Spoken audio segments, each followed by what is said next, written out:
Hi, my name is Anubha Bhonsle. This is Newsworthy. Today I want to mix things up a little bit. So instead of deep diving into one story, I want to bring you up to speed on 4 stories that are worthy of your time and attention. So let's get started.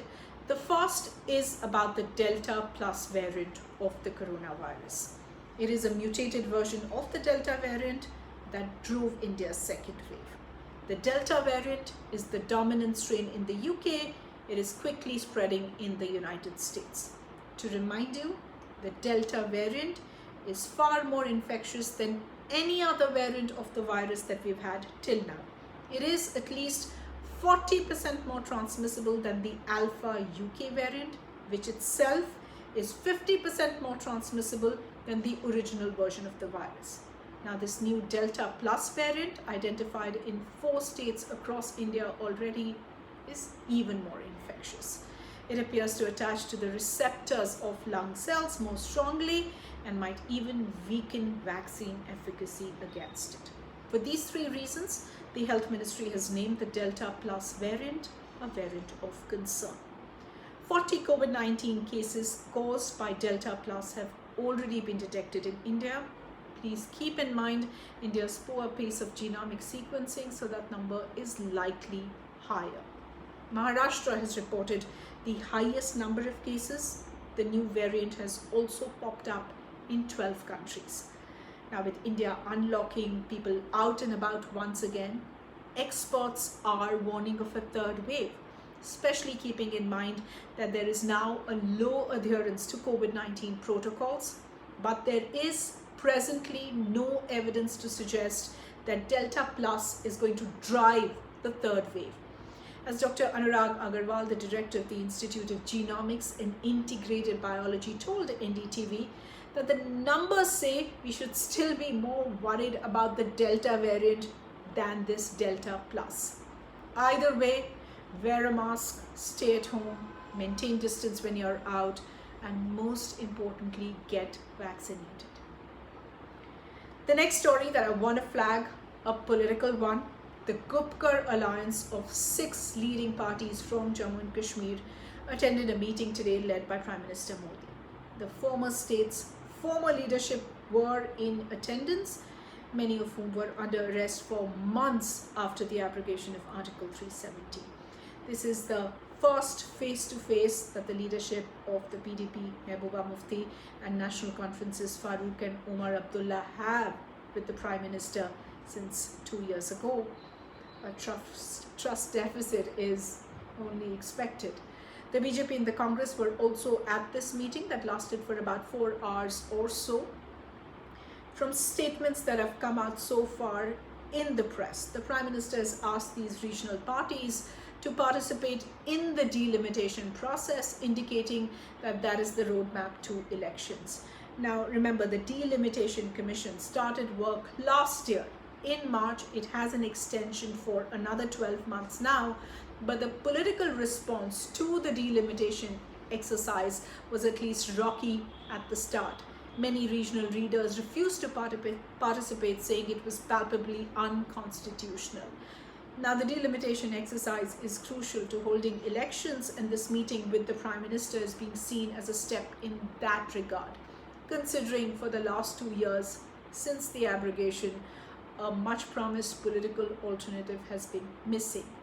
Going into the meeting, the Gupkar alliance, remember it was once referred to by the Home Minister as the Gupkar gang, the unholy Gathbandhan. Well, that alliance was clear about its agenda, the restoration of statehood.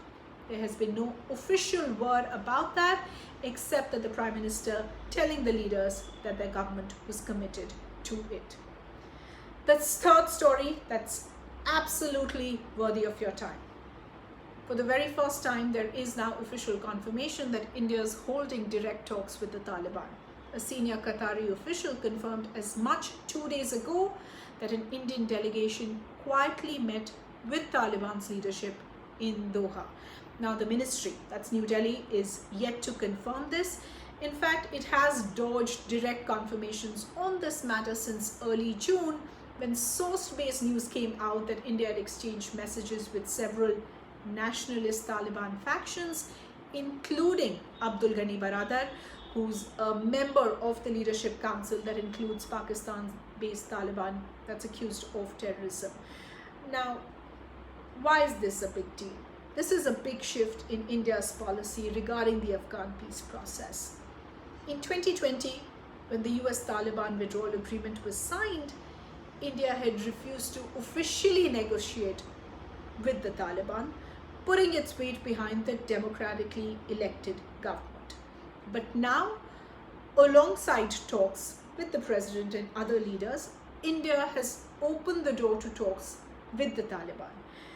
That's because it's becoming clearer by the day that the Taliban will hold the cards when the US NATO troops are gone from Afghanistan. In fact, political observers and experts who've been following this story say that the mainstreaming of the Taliban in Kabul is only a matter of time now. US troops are going to be out as soon as July.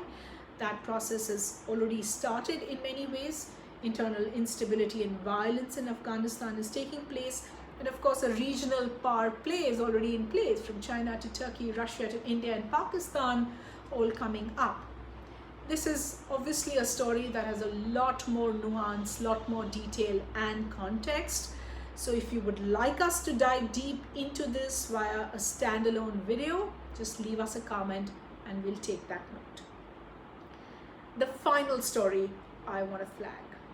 It's a very concerning 4,000-page UN report accessed by the AFP. The report lays out what will happen if Earth warms by 1.5 degrees, just 0.4 degrees above the current global temperature. Well, at least 14% of the world's population will be exposed to severe heat waves once every 5 years. The worst hit are going to be places like Mumbai, Manila, Karachi and Kinshasa. By 2050, half the world's population is predicted to be at risk of vector-borne diseases such as dengue, yellow fever, and the Zika virus. By 2080, hundreds of millions of city dwellers in sub-Saharan Africa and South and Southeast Asia could face more than 30 days of deadly heat each year. $350 billion lost each year on flood damage globally. The number of people forced from their homes in Asia is projected to increase sixfold between 2020 and 2050. Some 170 million people are expected to be hit by extreme drought this century if warming reaches 3 degrees Celsius. 12% of all permafrost will thaw at 2 degrees centigrade warming. In fact, there are many more chilling details in that report. This report definitely deserves more of our time and yours. So we'll be doing a standalone video on this in the coming days. So keep a lookout for that. I'll stop here. If you like this format, again, give us a thumbs up or leave a comment in the comment section. We'll take a note. If you've been watching, thank you for your time.